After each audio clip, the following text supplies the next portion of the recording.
Hey everybody, welcome back to The Loop, where we are spending our week together learning some important lessons from the Old Testament book of Joshua. In the first 5 chapters of this book, Israel is finally crossing the Jordan River in order to possess the land that God has been promising to give them since they left Egypt.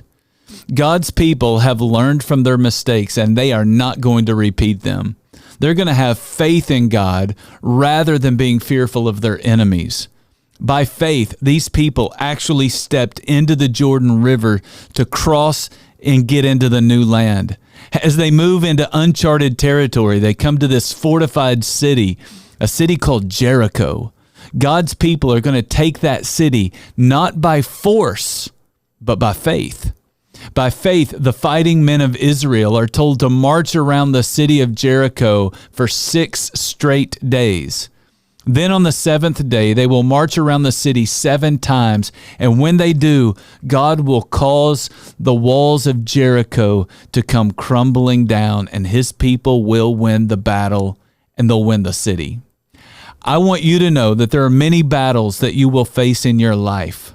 A lot of those battles will be won not by force, but by faith. Faith is believing that God is who he says he is, and it's by believing that he will do what he has promised to do. When we do as God says, he will do whatever he has promised.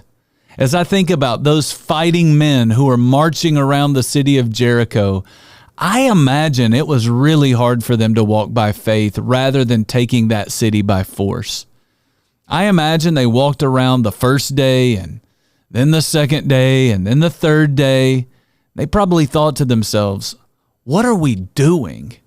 I imagine on the 7th day, they walked around that city 1 time, 2 times, 3, 4, 5, and 6 times, and probably thought to themselves, what are we doing?